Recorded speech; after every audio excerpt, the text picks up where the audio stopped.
Imagínate esto, es marzo de 2026. Estás a días de que se vence el plazo para presentar la declaración anual de tu empresa y de repente te das cuenta de que hay una factura que nunca se cobró. Tu CFDI de nómina tiene errores y el SAT ya precargó ingresos que no coinciden con tu contabilidad. Y para rematar, tu e-firma está a punto de vencer. Suena a pesadilla, pero es la realidad de muchos contadores y empresarios cada año. Hoy vamos a desmenuzar, paso a paso, todo el proceso de cierre contable y fiscal de personas morales para el ejercicio 2025, con la declaración anual que se presenta en el primer trimestre de 2026. Y no nada más vamos a ver números y formatos, vamos a entender la lógica completa detrás de cada paso, porque en 2026 el SAT ya no juega. La autoridad hacendaria ha consolidado el uso de inteligencia artificial y análisis masivo de datos para fiscalizar. Esto quiere decir que el cierre ya no es nada más un ejercicio aritmético, ahora es una validación integral de materialidad, razón de negocios y consistencia entre todo lo que reportaste durante el año, tus comprobantes fiscales, tus declaraciones provisionales y tus estados financieros. En este video vamos a cubrir las perspectivas contables bajo normas de información financiera, las disposiciones fiscales de la Ley del Impuesto sobre la Renta y el Código Fiscal de la Federación, y las obligaciones legales corporativas que muchos ignoran pero que pueden costarte muy caro. Así que vamos a entrarle.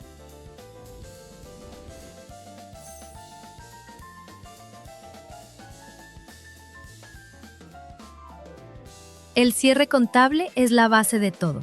Sin un cierre contable limpio, tu determinación fiscal va a estar chueca desde el inicio. Este proceso arranca con algo que suena obvio, pero que muchos dejan incompleto, que es el registro de todas las transacciones ocurridas entre el 1 de enero y el 31 de diciembre de 2025. El libro mayor tiene que reflejar fielmente la realidad económica de tu empresa. Y cuando digo fielmente, me refiero a que no puede haber huecos, no puede haber registros a medias y no puede haber operaciones sin soporte documental. La primera fase del cierre contable requiere una coordinación muy precisa entre tesorería, contabilidad y facturación. Y el primer filtro de veracidad es la conciliación bancaria. Esto significa tomar los estados de cuenta de tus instituciones financieras y compararlos contra los registros de tu libro mayor, que deben ser coincidentes con los CFDIs vigentes. Aquí es donde identificas depósitos en tránsito, cheques que todavía no se cobran y, lo más importante, comisiones bancarias o intereses que no tengan un CFDI asociado al momento del cierre. Esto es crítico porque en el esquema de fiscalización de 2026, el SAT usa la información de los estados de cuenta para cruzarla con los flujos que declaraste en IVA. Cualquier discrepancia en los saldos finales de bancos puede detonar alertas de omisión de ingresos. Así que ojo, la conciliación bancaria no es un trámite, es tu primera línea de defensa. Una vez que ya conciliaste las cuentas de balance, toca hacer los asientos de ajuste. Estos asientos son vitales para cumplir con el postulado básico de devengación contable. Tienes que registrar los gastos en los que ya incurriste, pero que tus proveedores todavía no te facturan, y los ingresos que ya ganaste, pero que todavía no cobras. Ahora, un aspecto particularmente crítico en este cierre 2025 es la revaluación de activos y pasivos denominados en moneda extranjera.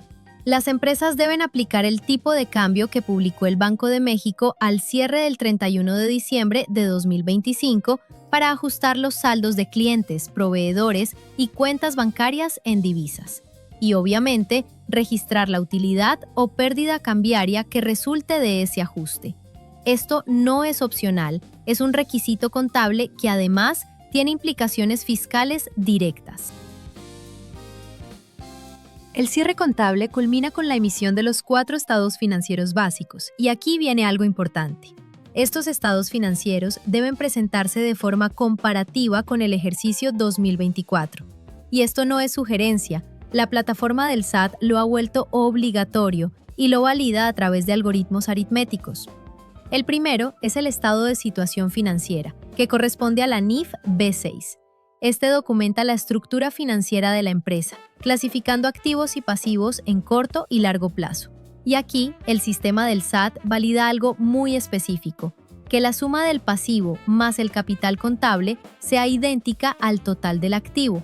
Si hay una diferencia de $1, literalmente $1, el sistema no te va a dejar enviar la declaración. El segundo es el estado de resultado integral, NIF B-3. Este detalla tus ingresos, costos y gastos y es el punto de partida para la conciliación contable fiscal. En 2026, la autoridad pone especial énfasis en la segregación de salarios. Quiere ver claramente cuáles forman parte del costo de lo vendido y cuáles se clasifican como gastos de administración o de venta. Ahora entramos al cierre fiscal, que es donde transformamos el resultado contable en el resultado fiscal para efectos del ISR. Todo esto se rige por el título 2 de la Ley del Impuesto sobre la Renta y requiere analizar a fondo las partidas que por disposición de ley reciben un tratamiento distinto al contable. Para personas morales del régimen general, los ingresos se acumulan cuando se dé cualquiera de los siguientes supuestos. El que ocurra primero. A. Se expida el comprobante fiscal que ampare el precio o la contraprestación pactada. B. Se envíe o entregue materialmente el bien o cuando se preste el servicio. C. Se cobre o sea exigible total o parcialmente el precio o la contraprestación pactada, aun cuando provenga de anticipos. Salvo sociedades o asociaciones civiles que acumulan sus ingresos cuando cobran, en 2026 el SAT precarga los ingresos nominales basándose exclusivamente en los CFDI de tipo ingreso emitidos durante 2025. Y aquí hay un riesgo que se repite cada año. Si emitimos facturas con método de pago PUE, que es pago en una sola exhibición, pero esas facturas en realidad no fueron cobradas, el sistema las va a considerar cobradas automáticamente. Para corregir eso, tienes que cancelar y reexpedir bajo la relación 04, que es sustitución, si quieres arreglar el flujo proyectado que la autoridad tiene registrado. Las deducciones tienen que cumplir con el requisito de ser estrictamente indispensables para los fines de la actividad de tu empresa. En el cierre 2025 hay que poner especial atención en los gastos no deducibles. Por ejemplo, los pagos de nómina exentos para el trabajador solo son deducibles en un 47 o 53%. Los gastos de representación también tienen limitantes, y los gastos que no cuenten con el complemento de pago correspondiente cuando fueron facturados como PPD tampoco van a ser deducibles. Pero aquí viene algo todavía más importante. La autoridad fiscal ha incrementado la vigilancia sobre la materialidad de las operaciones. Ya no basta con tener el CFDI y el registro contable. El SAT quiere evidencia documental de que el servicio o bien fue efectivamente recibido. Estamos hablando de contratos, bitácoras, entregables, evidencia real de que la operación existió. Este concepto es exclusivo del ámbito fiscal mexicano y reconoce el efecto de la inflación sobre el poder adquisitivo de las deudas y créditos de la empresa. Según el artículo 44 de la Ley del ISR, las personas morales deben determinar el saldo promedio anual de sus deudas y de sus créditos. Si las deudas son mayores que los créditos, la diferencia multiplicada por el factor de ajuste te da un ajuste anual por inflación acumulable. Si es al revés, es deducible. Para el cálculo de 2026 se utiliza el Índice Nacional de Precios al Consumidor, publicado por el INEGI, para determinar el factor de actualización. La conciliación contable fiscal es el documento maestro donde se integran todas las diferencias que identificaste. Este documento es obligatorio para el llenado de la declaración anual y es donde se ve claramente cómo llegas de la utilidad contable a la utilidad fiscal. El flujo lógico funciona así. Empiezas con la utilidad o pérdida contable antes de impuestos. A eso le sumas los ingresos fiscales no contables, como el ajuste anual por inflación acumulable o los anticipos de clientes de ejercicios anteriores. Luego le restas los ingresos contables no fiscales, como la utilidad contable en venta de activo fijo, ingresos exentos o dividendos percibidos. Después, le sumas los gastos contables no deducibles, que son los gastos sin requisitos fiscales, multas, recargos, exceso de gastos de viaje, provisiones. Y finalmente, le restas las deducciones fiscales no contables, como la depreciación fiscal actualizada, el costo de lo vendido fiscal y el ajuste anual por inflación deducible. El resultado es tu utilidad o pérdida fiscal del ejercicio. El cierre de ejercicio no es nada más un evento contable y fiscal. Tiene implicaciones legales profundas bajo la Ley General de Sociedades Mercantiles. Y esto es algo que muchos ignoran, pero si no cumples con lo corporativo, puedes invalidar toda tu estrategia fiscal en caso de una revisión profunda por parte de las autoridades. Toda sociedad mercantil en México tiene la obligación de celebrar al menos una asamblea ordinaria al año dentro de los primeros 4 meses siguientes a la clausura del ejercicio social, es decir, de enero a abril de 2026. En esta asamblea, los socios o accionistas deben aprobar el informe de los administradores y los estados financieros del ejercicio 2025. La formalización de esta asamblea a través de un acta debidamente asentada en el libro respectivo es la prueba legal de que se reconocieron las utilidades o pérdidas que después vas a reportar al SAT. El Código Fiscal de la Federación establece que los libros sociales forman parte integrante de la contabilidad. Por eso, es imperativo mantener actualizados 3 registros fundamentales. El libro de actas de asamblea, donde se asientan todas las decisiones de los socios. El libro de registro de accionistas o socios, que es vital para demostrar la titularidad del capital y cumplir con las obligaciones de aviso de socios y accionistas ante el RFC. Y el libro de variaciones de capital, que es obligatorio para sociedades de capital variable, las famosas SA-DCV, donde se registran los aumentos y disminuciones que no afectan el capital mínimo fijo. Una de las obligaciones más críticas que se incorporaron en los últimos años es la identificación del beneficiario controlador. Las personas morales deben obtener y conservar información fidedigna y actualizada de las personas físicas que, de manera directa o indirecta, ejercen el control o se benefician de la sociedad. En 2026, el incumplimiento en la obtención o actualización de esta información conlleva multas que pueden oscilar entre 1.600.000 y 2.200.000 pesos por cada beneficiario que la autoridad detecte. Este expediente tiene que estar integrado físicamente y disponible de inmediato si el SAT lo requiere. La Declaración Anual 2025, que se presenta en 2026, depende casi en su totalidad del amarre de los CFDI emitidos y recibidos. Y el SAT ha perfeccionado sus visores, que son plataformas de consulta donde tú como contribuyente puedes ver exactamente la misma información que la autoridad tiene en sus bases de datos. El aplicativo de la declaración anual precarga los ingresos basándose en los pagos provisionales mensuales. Si durante el año hubo omisiones, el cierre de ejercicio es el momento para presentar declaraciones complementarias.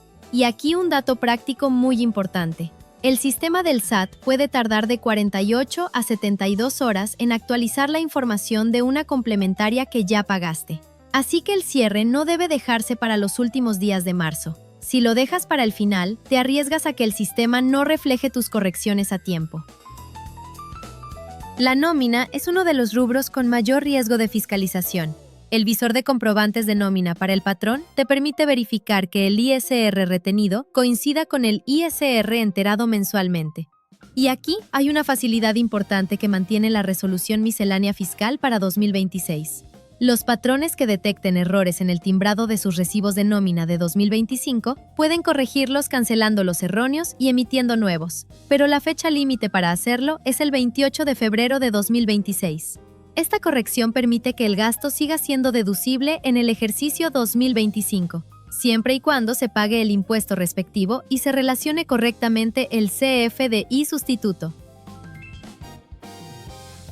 Un error muy común es no emitir o no solicitar los recibos electrónicos de pago o complemento para recepción de pagos, que es un tipo de CFDI obligatorio en México que se emite para certificar que un pago parcial o total ha sido recibido, asociado a una factura previa emitida con método de pago PPD, pago en parcialidades o diferido.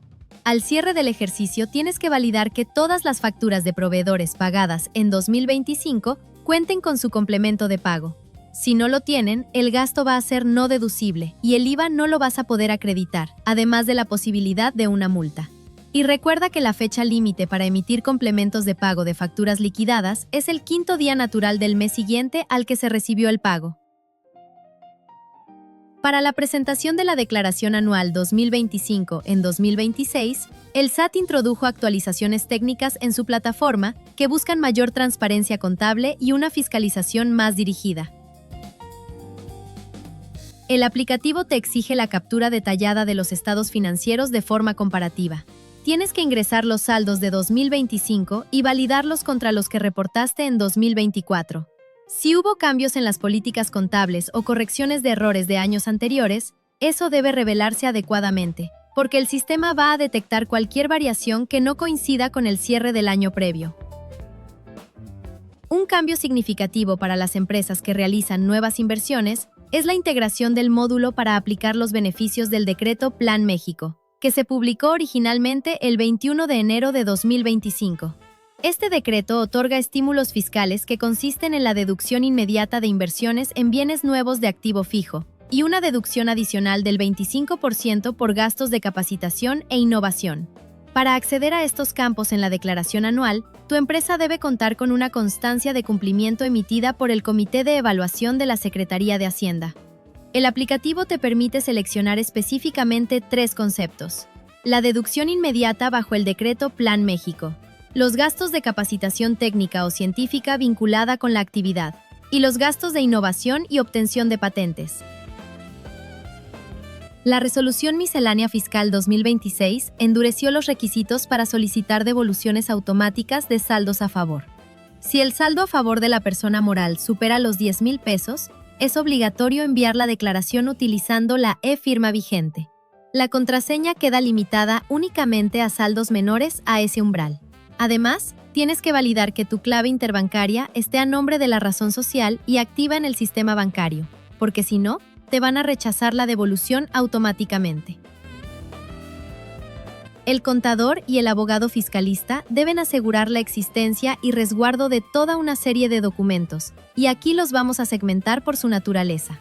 En la parte contable, necesitas la balanza de comprobación al 31 de diciembre de 2025 ya ajustada, los auxiliares de cuentas de mayor, los estados de cuenta bancarios con las integraciones de partidas en tránsito, el inventario físico valuado y firmado, y las cédulas de activos fijos con el cálculo de depreciación contable.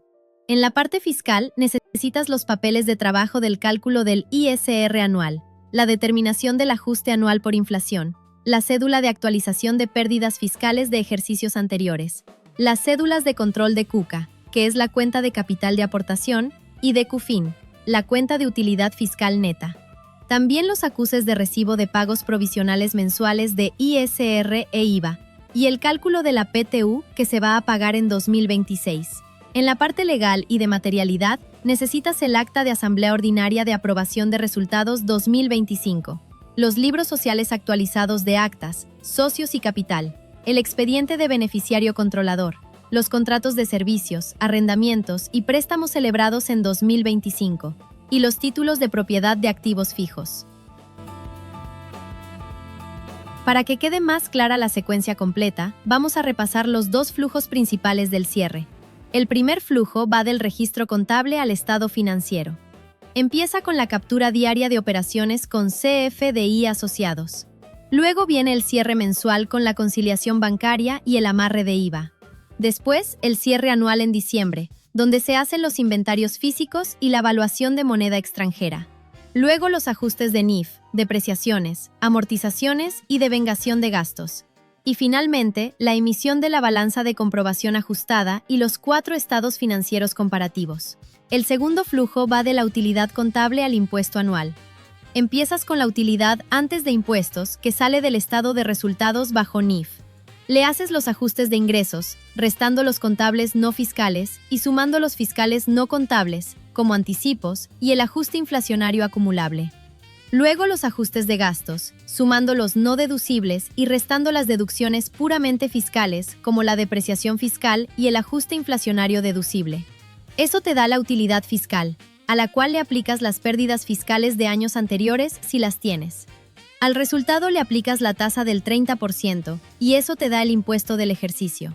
Finalmente le restas los pagos provisionales que hiciste durante 2025 y las retenciones bancarias, y eso te da tu impuesto a cargo o a favor.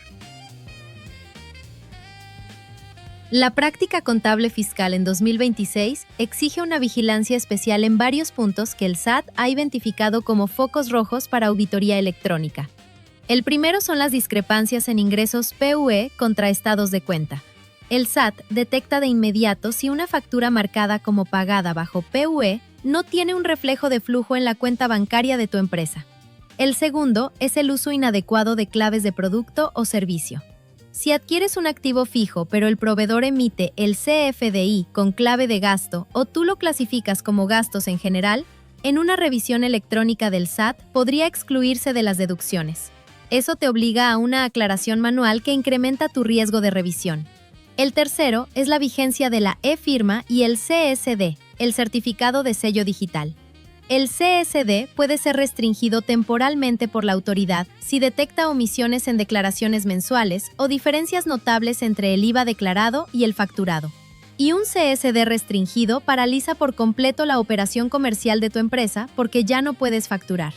Y el cuarto, que es particularmente serio, es el cumplimiento con el Plan Maestro del SAT 2026. El SAT va a utilizar herramientas de aprendizaje profundo para analizar la red de proveedores de tu empresa. Si alguno de tus proveedores es catalogado como EFOS, es decir, empresa que factura operaciones simuladas bajo el artículo 69b del Código Fiscal de la Federación, tu empresa tiene solo 30 días para autocorregirse o demostrar la materialidad de la compra antes de que le suspendan sus propios certificados.